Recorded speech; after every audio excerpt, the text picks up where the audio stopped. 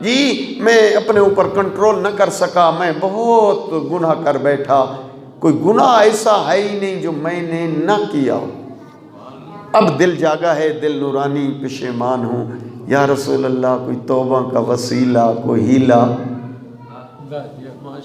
ذرا سنیں، گویا آپ سوال کر رہے ہیں صحیح کی خدمت میں، رسول اللہ کی خدمت میں آپ کا سوال ہے، یا رسول اللہ گویا یہ گلشن آباد والوں کا بھی سوال ہے، یہ بھی گناہوں سے پاک و صاف بننا چاہتے ہیں، گویا یہ بھی آپ کی خدمت میں ہاں جی وہ سوال ہے۔ دیکھنے ذرا، پاک پیغمبر فرماتے ہیں، اسے ایک جملہ کہتے ہیں، تیرے گناہ معاف ہو جائیں گے، ہاں تیری والدہ زندہ ہے؟ عرض کرتا ہے یا رسول اللہ نہیں وہ فوت ہو گئی۔ فرمایا پھر تیرے والد زندہ ہیں؟ عرض کرتا ہے ہاں یا رسول اللہ وہ زندہ ہیں۔ فرمایا جا اپنے والد کی خدمت کر اور اپنے والد سے دعائیں لے، تیرے سارے گناہ اللہ معاف کر دے۔ جملہ سننا، وہ چلا گیا، اٹھ کے چلا گیا جی، باقی بیٹھے تھے لوگ، ہاں وہ تو چلا گیا، پاک پیغمبر نے باقیوں کو اس طرح دیکھا، دیکھ کر فرمایا کاش اس کی ماں زندہ ہوتی تو بہت جلد اس کے گناہ معاف ہو جاتے۔ دوستو کوشش کریں، جن کے والدین زندہ ہیں، گناہ بخشوانے کا ذریعہ والدین، نیکیاں کمانے کا ذریعہ والدین، سال کی جہاد کا اجر اپنے نامہ اعمال میں لکھوانے کا ذریعہ وسیلہ والدین۔ نہ سمجھا سکا، شاید میری زبان میں کوئی لکنت ہے تو جملہ جوان یہ لے لو جی، سرکار فرماتے ہیں جو بھی اپنے والدین کو محبت کی نگاہ سے والدین کے چہرے کو ایک دفعہ تک کے دیکھے، میرے نبی کا ارشاد ہے، سچے نبی کیا فرماتے ہیں؟ فرمایا اسے ایک حج مقبول کا ثواب مل جاتا۔ نبی نے فرمایا ایک دفعہ والدین کو دیکھنا کتنا؟ ایک مقبول۔ حج پہ ہم جاتے ہیں، پتہ نہیں قبول ہو یا نہ ہو، بیچ میں کفارے پڑ جاتے ہیں، بیچ میں وہ 24 چیزیں جو حرام ہوتی ہیں کبھی ان میں ارتکاب ہو جاتا ہے۔ حج کی اس طرح حج بری کیا ہے، حج بغیر عالم دین کے کرنا بڑا مشکل ہے جی، لہذا کوشش کیا کر۔ لیکن ادھر فرمایا کہ حج، البتہ واجب حج کی بات نہیں ہو رہی، واجب رہتا ہے، اسے ادا کرنا پڑتا ہے جی۔ فرمایا مقبول حج کا ثواب ملتا ہے جو ایک دفعہ والدین کے چہرے کو محبت کی نگاہ سے دیکھ۔ شاید وہاں کوئی گلشن آباد جیسا کوئی وہ بھی بیٹھا ہوگا جی، دیکھ کر کہتا ہے یا رسول اللہ اگر کوئی بار بار دیکھے، ایک دفعہ دیکھے تو ایک حج کا ثواب، اگر کوئی 70 دفعہ دیکھے۔ اب جملہ جواب نبی قسم، سرکار فرماتے ہیں تو یہ سمجھتا ہے کہ اللہ کے ہاں ثواب کی کمی ہے؟ 70 دفعہ اگر محبت کی نگاہ سے والدین کے چہرے کو دیکھے، اللہ اس کے نامہ اعمال میں 70 حج کا ثواب لکھ دے۔ جی اس کا برعکس بھی ہے، برعکس یعنی اس کا برعکس فرمایا جو والدین کے چہرے کو غضب کی نگاہ سے دیکھے، غصے کی نگاہ سے، کسی بات پہ غصہ آ گیا، اب غضب کی نگاہ سے، غصے کی نگاہ سے والدین کو ایسے دیکھے جی، بسم اللہ جی علیکم السلام، ہاں دیکھ کر فرمایا کہ اس کی نیکیاں ضائع ہو جاتی ہیں، ایسے جیسے اس نے کی ہی نہیں۔ ٹاپک ہے، پتہ نہیں میں بیان کرنے میں کس حد کی طرف جو ہے جی، قرآن کی وہ آیت میں نے پڑھی ہے جی، اسی کو ضرور پڑھنا، اس کی تفسیر ضرور دیکھنا، قرآن کی تفسیریں آج آپ کے گھروں میں موجود ہیں جی، سورہ بنی اسرائیل آیت 23 آیت 24 ضرور دیکھنا اس کی تفسیر جی، تب جو ہے آپ کے علم میں جہاں اضافہ ہوگا وہاں نیکیاں کمانے کا موقع ملے گا۔ جنت جانا چاہتا ہے اور میرا دوست، جنت کے خواب والدین کی خدمت کے بغیر نہیں ہو سکتے۔ حضرت عیسیٰ کے پاس ایک بندہ آیا کرتا تھا جی، لکھا ہے کہ وہ فوت ہو گیا۔ حضرت عیسیٰ نے عرض کیا مالک وہ بندہ ایک میرے پاس آیا کرتا تھا، چل بسا، ذرا اگر یہ مادی پردے ہٹا دے میں دیکھوں کہ وہ جنت میں کس جگہ پر ہے۔ سنو گے ہے حوصلہ؟ جی ارشاد ہوا روح اللہ میرا عیسیٰ نبی وہ بندہ جنت میں نہیں ہے، وہ جہنم ہے۔ میرے اللہ ظاہری طور پہ تو وہ ٹھیک تھا، لفظ ذہن میں رکھیں، ظاہری طور پہ تو وہ ٹھیک لگتا تھا۔ سرکار فرماتے ہیں اللہ کا حکم ہوا روح اللہ جی حضرت عیسیٰ سے، عیسیٰ باقی کام اس کے ٹھیک تھے لیکن والدین کا وہ گستاخ تھا اور والدین کے نافرمان پر میری جنت حرام ہے۔ ابھی بھی موقع ہے، بندہ اگر والدین کی خدمت سے محروم ہے بن جائے خادم، بخشوا لے گناہ، لکھوا لے نام اعمال میں حج۔ جی مفت کے طریقے ہیں، کوئی اتنے کون سی زحمت ہوتی جی۔ اب پڑھیں، اس چیپٹر کو پڑھنا چاہیے جوانوں۔ آج تو اتفاق ہو گیا جی سید جاوید حسین زیدی کے والدین کی برسی کی مجلس جو ہے گلشن آباد قیم اول محمد امام بارگاہ میں منعقد ہوئی اور مجھے قرآن پڑھنے کا موقع ملا اور آپ کی خدمت میں میں نے یہ جرت کی۔ یہ یاد رکھ لیں میرا دوست کہ اگر جی سنت نماز تو پڑھ رہا ہے، سنت نوافل، فقہ سن لے، فقہ یہ بھی مسئلہ سن لے، اگر والدہ بلائے حکم یہ ہے کہ سنت نماز توڑ دے، لفظ کو نہیں بدلنا۔ میں نے مسئلہ کچھ بیان کیا ہو سمجھنا ہے، اور اس کو نہ واجب نماز کے توڑنے کی بات نہیں کر رہا، میں مستحب نماز کی بات کر رہا ہوں۔ اماں بلائے، والدہ بلائے، فقہ مسئلہ بتا رہا ہوں کہ سنت نماز توڑ دے، دوڑ کر والدہ کو لبیک کہے جی۔ اور واجب نماز پڑھ رہا ہے تو پھر واجب چیزیں نہیں ہوتی، اذکار ہیں جی۔ ایک دفعہ رکوع میں پڑھنا سبحان ربی العظیم و بحمدہ، سجدے کی تسبیح ایک دفعہ پڑھنا اسے واجب کہتے ہیں۔ واجب چیزیں جلدی پڑھ کے نماز مکمل کر، دوڑ کر پھر والدہ کو بول لبیک اگر واجب۔ محمد و آل محمد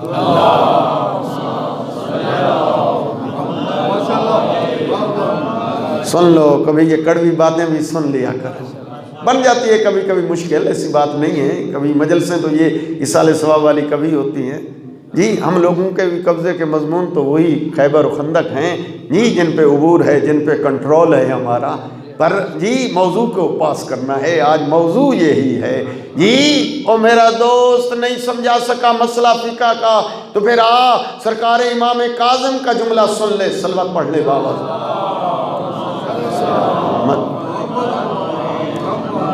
ساتویں امام دیکھ کر فرماتے ہیں کہ بنی اسرائیل کا وہ عابد جس کا نام جرائع تھا، جس نے عبادت خانہ ادھر پہاڑ کی چوٹی پہ بنایا تھا جی ہاں، اور اس میں عبادت میں شب و روز مصروف رہا کرتا تھا۔ والدہ جو ہے ضعیفہ عصا کی ٹیک پہ سہارے پہ چڑھتی سیڑھیاں بلندی پہ جب پہاڑی پہ پہنچی تو دروازہ کھٹکاتی رہی اور اپنے بیٹے کو بلاتی رہی، لیکن وہ جرائع نے دروازہ نہ کھولا، وہ نوافل میں مصروف تھا، جبکہ امام کاظم فرماتے ہیں اسے نوافل توڑ دینے چاہیے تھے، لیکن اس نے نہ توڑے اور وہ عبادت میں رہا جی۔ والدہ وہاں سیڑھیوں پہ بیٹھ کر پھر واپس آ گئی، اس کی زبان سے ایک جملہ نکلا، میرے اللہ تو جانتا ہے کہ یہ میں بلاتی رہی، کتنا مشکل سے سیڑھیوں پہ گئی۔ بد دعا کا جملہ والدہ کی زبان سے نکل گیا، اس جملے بد دعا نے اثر کرنا شروع کیا۔ تیرے ساتھ امام فرماتے ہیں کہ لوگ اس کے بادشاہ جو اس سے دعائیں منگوایا کرتا تھا، وزیر جو اپنی مشکلات کے حل کے لیے دعاؤں کی قبولیت کے لیے اس کے پاس آیا کرتے تھے، اب وہ لوگ مخالف ہونے لگے اور ایک مخالفین نے اس پر الزام لگا دیا جی ایک ناجائز بچہ کسی کا تھا تو اس کی طرف جو ہے نسبت دے دی، اور بادشاہ نے حکم دیا کہ اگر یہ ایسا ہے، اشارہ کافی ہے، اگر ایسا ہے تو اس کا عبادت خانہ گرا دو، اس کے گلے میں رسی ڈال کر بازار سے گھسیٹتے ہوئے میرے دربار میں لے آؤ۔ ظاہر میں ایسا ہے عابد اور پھر حرکت ایسی، اس کا عبادت خانہ گرا دیا، رسی گلے میں ڈال کر گھسیٹ کر لے آئے، حکم دیا تختہ دار پہ لٹکا دو، شہر میں اعلان کرا دو۔ سب لوگ جمع ہو گئے تختہ دار پہ اسے چڑھایا جانے لگا۔ اس نے دیکھا کہ اس کی ضعیفہ ماں بھی وہ عصا کے سہارے روتی چیختی پیٹتی وہاں سے آ رہی ہے۔ میرا بیٹا تو ایسا نہ تھا، میرا بیٹا جی دیکھ کر جی کہتا ہے اماں جی یہ ایک تیری دعائیں رکی ہیں جس کا نتیجہ آج میں تختہ دار پہ ہوں، تو دعا ادھر سے کر دے، میں دیکھتا ہوں کون ہے مجھے تختہ دار پہ لٹکانے والا۔ عصا اس کا سوٹی اس کی گر گئی، دونوں ہاتھ اس نے دعا کے لیے ادھر فضا میں کھڑے کیے، میرے اللہ میرے بیٹے کو معاف کر دے، میں راضی ہوں، میں راضی۔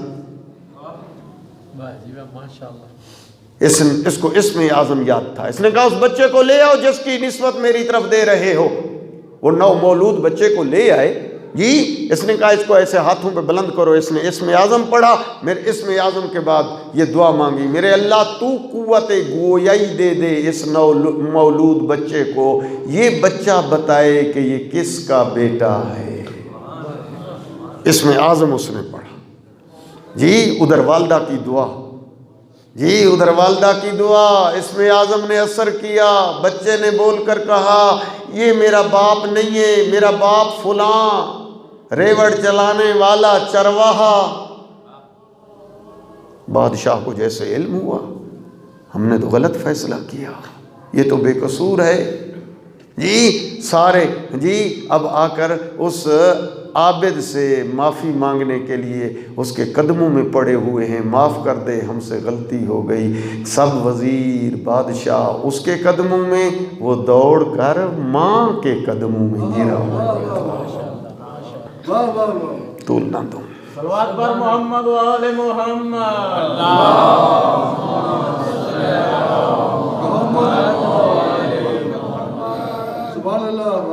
اب طول ہے لیکن طول و تفصیل نہیں دینا چاہتا۔ میرا دوست پورا ایک باب ہے اطاعت والدین، لکھ جی، کتابوں کے اندر چیپٹر موجود ہیں اور اس کو پڑھ پوری ڈیٹیل سے جی۔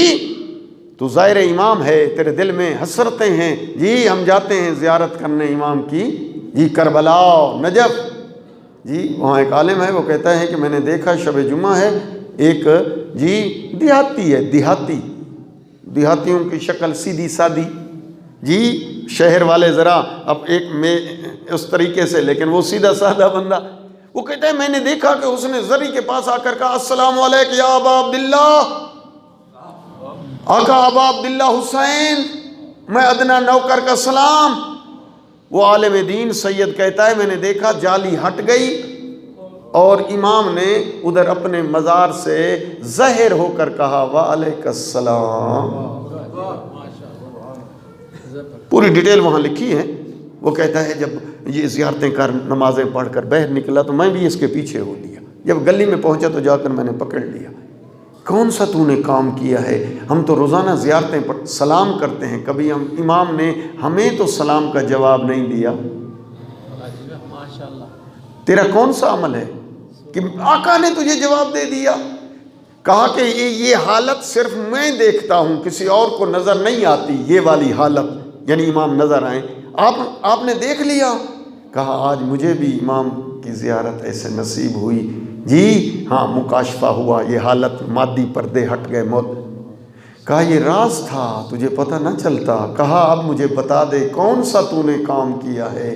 کہا والدہ کو میں جی ہاں دیہات سے ہر شب جمعہ، ایک شب جمعہ والد کو لے آتا ہوں سواری پہ بٹھا کر، اور ایک شب جمعہ اپنی والدہ کو لے آتا ہوں۔ ایک شب جمعہ جب میں والد کو لے کر آ رہا تھا، میری والدہ نے کہا میں ضعیفہ ہو گئی ہوں، ممکن ہے آئندہ ہفتے تک میں زندہ رہوں یا نہ رہوں، مجھے بھی لے چل۔ میں نے کہا اماں جان بارش ہو رہی ہے، سردی ہے، آپ کیسے چلیں گی؟ سواری ایک ہے۔ کہا نہیں بیٹا میں بھی چلوں گی۔ میں نے کہا میری ماں ناراض نہ ہو جائے، میں نے والد کو تو سواری پہ بٹھا دیا، ہاں میں خود ان کے سامنے بیٹھ گیا۔ میں نے کہا میری ماں تو میرے کندھے پہ سوار ہو جا۔ میں والدہ کو یہاں سے 3 فرسخ، ایک فرسخ ہوتا ہے 3 میل کا، 3 فرسخ کو ضرب دو 9 میل بنتا ہے۔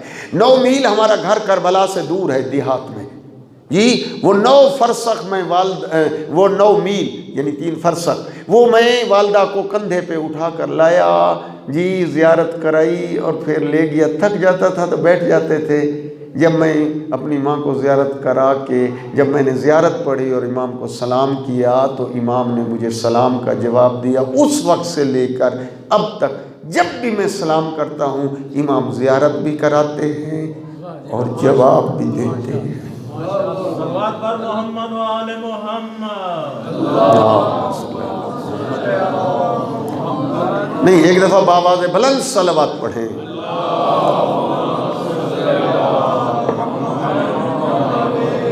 بس میرے دوستو، طول و تفصیل تو نہ دے سکا لیکن اتنا ہی کافی سمجھ لیں اگر جی بیان کے لیے ہو جائے جی۔ لیکن اب یہ تو ہو گئے فضائل، یہ تو ہو گئی عظمت والدین، یہ تو والدین کی اطاعت کی طرف میں نے کر دیا متوجہ جی۔ اب کیا کریں؟ او میرا دوست، والدین کی خدمت، والدین کی اطاعت، جب تک وہ گناہ کا حکم نہ دیں تب تک والدین کی اطاعت واجب ہے۔ زندہ ہیں خدمت، اور اگر وہ فوت ہو گئے ہیں تو ان کے واجبات کو ادا کرنا یہ خدمت۔ یہ جملہ اگر یہ پہنچ جائے تو پھر میں یہاں سمیٹنے کی کوشش کروں۔ اگر زندہ ہیں تو خدمت، اگر اس دنیا سے چل بسے تو امام فرماتے ہیں کچھ لوگ، کچھ نوجوان ایسے ہیں والدین کی زندگی میں نافرمان لکھے جاتے ہیں ملائکہ کے کاغذوں میں، لیکن فوت ہونے کے بعد لکھے جاتے ہیں فرمانبردار۔ عرض کرتے ہیں مولا وہ کیسے؟ امام فرمایا جب والدین زندہ ہوتے ہیں وہ کہنا نہیں مانتا، خدمت نہیں کرتا، ملائکہ اسے کیا لکھ لیتے ہیں؟ نافرمان۔ جب والدین فوت ہو جاتے ہیں تو اس کی قضا نمازیں شروع کر دیتا ہے، قضا روزے شروع کر دیتا ہے، والدین کے لیے صدقات خیرات۔ فرمایا کہ اب اس نوجوان کو لکھ لیا جاتا ہے یہ والدین کا فرما بردار۔ کوشش کریں جی، والدین کو یاد رکھیں جی، والدین کی قضا نمازیں ہیں وہ پڑھیں جی۔ حج واجب تھا تو آپ جائیں والدین کا حج خود ادا کریں یا کسی کو رقم دے کر بھیجیں جی۔ کوئی قضا نمازیں، کوئی قضا روزے خود پڑھیں، نہیں تو اجارہ کہتے ہیں رقم دے کر نمازیں پڑھائیں، رقم دے کر روزے رکھوائیں والدین جی۔ اور ہر شب جمعہ، ورنہ روزانہ نہیں تو ہر شب جمعہ، نہیں تو جمعرات جمعہ یہ 2 رکعت نماز ہدیہ والدین ضرور پڑھیں جی۔ اگر توجہ ہو تو میں ادھر جلدی بیان کر دوں 2 رکعت نماز۔ 2 رکعت نماز ہدیہ والدین پڑھتا ہوں قربتاً الی اللہ۔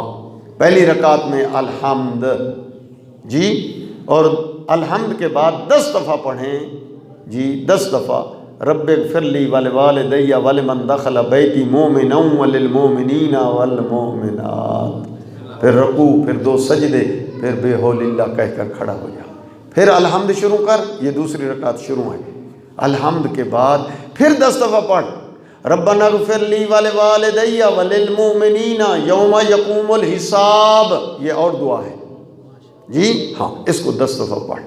دعائے قنوت، رکوع، سجدے، تشہد، سلام، نماز خلاص مکمل، اور پھر 10 دفعہ پڑھ رب ارحمہما کما ربیانی صغیرا۔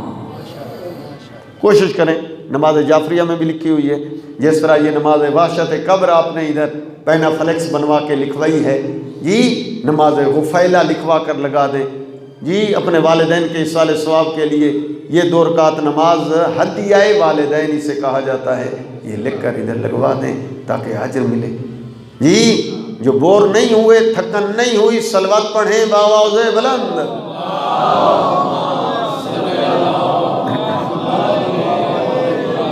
آئیے میرا دوست، یا رسول اللہ،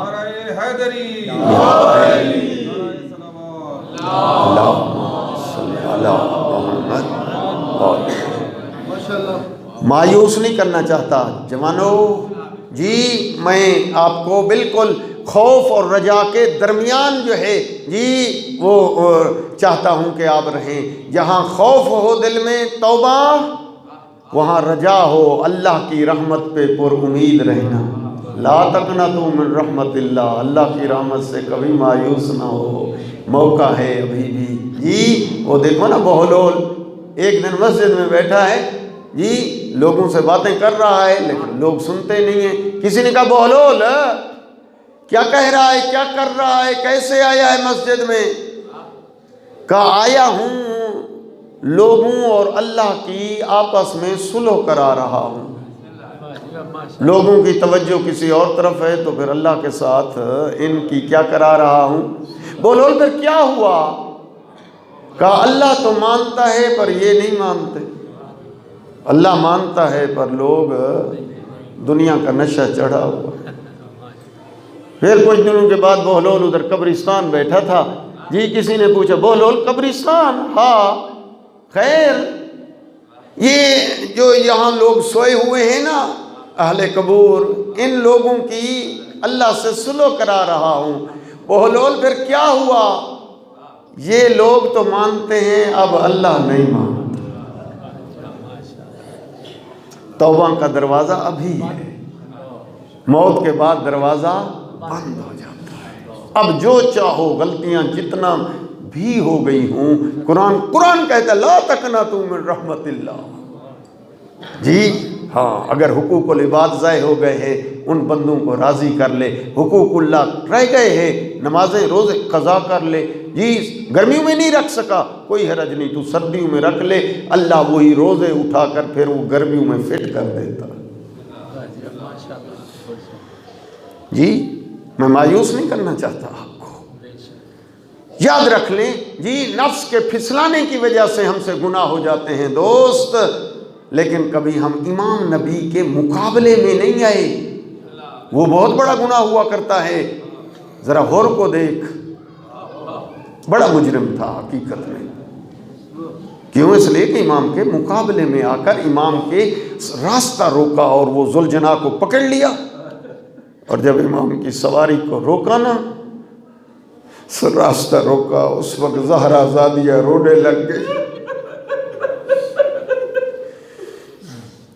جی۔ اور اس وقت میرے امام نے بھی ایک جملہ کہا، شاید آپ نے پڑھا ہوگا، نہیں پڑھا تو سن لو جی۔ اس نے امام کی سواری کی لگام ایسے پکڑ لی اور روک دیا، کہا نہیں جانے دوں گا، کہا نہیں جانے دوں گا۔ امام جی زہرا زادیہ رونے لگ گئی، امام نے ایک جملہ کہا، تیری ماں تیرے غم میں بیٹھے، یعنی تجھے موت آئے۔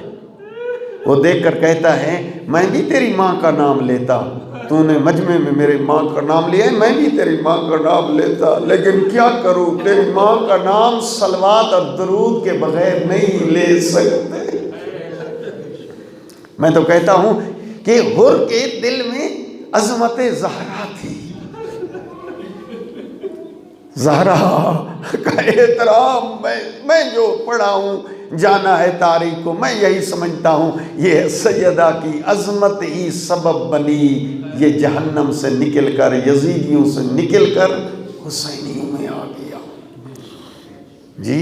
حتیٰ جب نماز کا ٹائم ہوا اس وقت امام نے فرمایا اور والوں سے تم پڑھ لو اپنی نماز، ہم نماز کا ٹائم ہو گیا، ہم نماز پڑھتے ہیں۔ کہا نہیں، ہم علیحدہ نماز نہیں پڑھیں گے، ہم آپ کے پیچھے پڑھیں گے۔ اور اس نے امام کے پیچھے نماز پڑھی، شاید وہی نماز جو امام کے پیچھے اس نے پڑھی یزیدیوں سے نکال کر لے آئی جی۔ تو میں نے متوجہ تو آپ کو کر دیا جی کہ حر جتنے ہم مجرم نہیں ہیں، ہاں کبھی ہم امام کے مقابلے میں تو نہیں آئے، کبھی نبی کے مقابلے میں تو نہیں آئے، نفس نے پھسلا دیا، شیطان کی وجہ سے گناہوں کے مرتکب ہو گئے، پر عزادارو ہماری بخشش کے لیے 12 امام وسیلہ اور ذریعہ ہے۔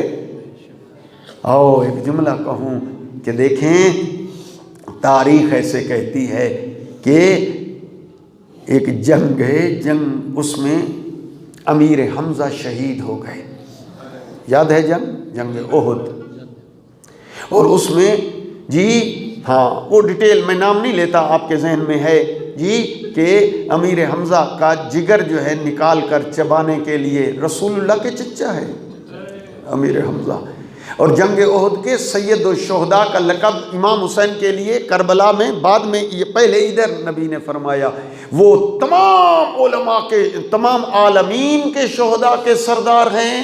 کون؟ امام حسین تمام، لیکن جنگ احد کا سید الشہداء امیر حمزہ ہے جی۔ لکھا ہے کہ اس کے ہاتھ کاٹے گئے، جسم کے اعضاء کاٹے گئے، اور اس کو صحرا بنا کر اس نے اپنے گلے میں ڈالنا چاہا جی، اور پھر وہ جگر چبانا چاہا، وہ سخت ہو گیا، وہ نہ چبا سکی جی ہاں، تو وہ اعضاء کٹے ہوئے تھے۔ جناب امیر حمزہ کا قد دراز تھا، اور رسول اللہ کی پھپھی ہے، امیر حمزہ کی بہن ہے جی ہاں، صفیہ اس کا نام ہے۔ وہ اس کو پتہ چلا نا کہ میرا بھائی مارا گیا جنگ احد میں، شہید ہو گیا جی، وہ دوڑی مدینے سے جی، اب یہ بھی مدینے میں آ گیا ہے احد، یہ مدینے کے اندر، لیکن اس وقت یہ بحر تھا جی ہاں، وہ وہاں سے دوڑی، بی بی زہرا بھی ساتھ آئی تھی، اور یہ صفیہ بھی رسول اللہ کی پھپھی ہے، اور اس کا بھائی شہید ہو گیا۔ کون؟ امیر حمزہ جی، اور رسول اللہ کو بتایا گیا کہ صفیہ بھی دوڑتے ہوئے آ رہی ہے۔ یا رسول اللہ، بھائی بھائی کرتے ہوئے آ رہی ہے، کبھی بیٹھ جاتی ہے، کبھی گرتی ہے، کبھی اٹھتی ہے، وہ دوڑتے ہوئے۔ میرے نبی نے حکم دیا کہ یہ بہن ہے، بھائی کی لاش نہیں دیکھ سکے گی۔ نبی نے ایک چادر دی، فرمایا یہ چادر امیر حمزہ کی لاش پہ ڈال کر لاش کو چھپا دو۔ میں نے اشارہ کیا، شاید آپ متوجہ ہوئے یا نہ، یہ امیر حمزہ کے جسم کے ٹکڑے، منہ سے، ہاتھ سے یہ کاٹے تھے، یہ جسم جو ہے زخمی ہو گیا تھا امیر حمزہ سید الشہداء کا۔ رسول اللہ فرماتے ہیں یہ چادر اوپر ڈال دو تاکہ بہن جو ہے اپنے بھائی کو اس حال میں نہ دیکھے، ورنہ شاید بے ہوش نہ ہو جائے کہیں۔ لہذا وہ چادر ڈالی گئی۔ امیر حمزہ کا قد دراز تھا، اگر سر کی طرف چھپاتے تھے نا وہ پاؤں ظاہر ہو جاتے تھے، پاؤں کی طرف چادر کو کھینچتے پھر سر ظاہر ہو جاتا۔ میرے نبی خود آ گئے، میرے نبی فرماتے گھاس اور تنکے اکٹھے کر کے لے آؤ۔ وہ گھاس اور تنکے لے آئے اور فرمایا یہ پاؤں کی طرف یہ ڈال لو اور پورا جسم میرے چچا کا چھپا دو، میں دیکھ نہ سکے۔ عزیزانو، اگر کہو تو ایک جملہ کہہ دوں، یا رسول اللہ، گلشن آباد کے یہ غلام آپ کے، نوکر آپ کے، یا رسول اللہ عرض کرتے ہیں کہ آپ امیر حمزہ کی لاش تو چھپا رہے تھے کہ صفیہ ان کی بہن نہ دیکھے، صفیہ دیکھے گی جسم کٹا ہوا اور روتے ہوئے گر جائے گی۔ یا رسول اللہ ذرا کربلا ایک نگاہ کیجئے، امام حسین کی لاش۔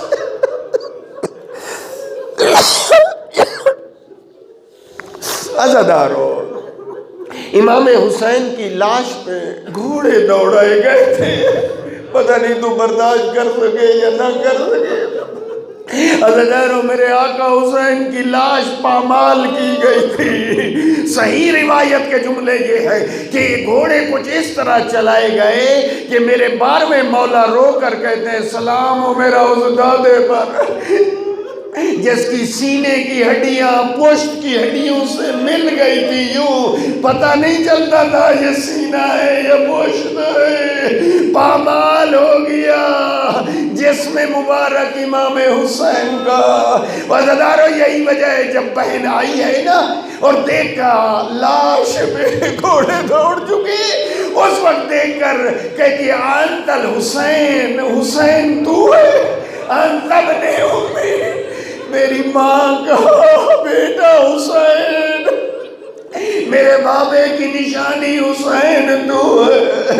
عزادارو، کٹے ہوئے گلے سے آواز آئی، یا میری بہن، دیکھ کر کہتی ہے ماں جائے، میں آئی ہوں، میرا سلام قبول کر، تیری بہنی جا رہی ہے کوفہ و شام۔ عزادارو، مرثیے پڑھے ہیں، روایتوں میں وہ مرثیے موجود ہے۔ جناب سکینہ نے بھی مرثیہ پڑھا، جی اور جناب سکینہ دیکھ کر کہتی ہے میں نے بابا کے کٹے ہوئے گلے پہ اپنا منہ رکھ دیا، میرے بابا کے کٹے ہوئے گلے سے آواز آ رہی تھی، شیعتی ما ان شربتم ماز ملو میرے شیعہ، جب ٹھنڈا پانی پینا حسین کی پیاس کو یاد کرنا، اور جب کسی مظلوم کو دیکھنا میری مظلومیت کو یاد کرنا۔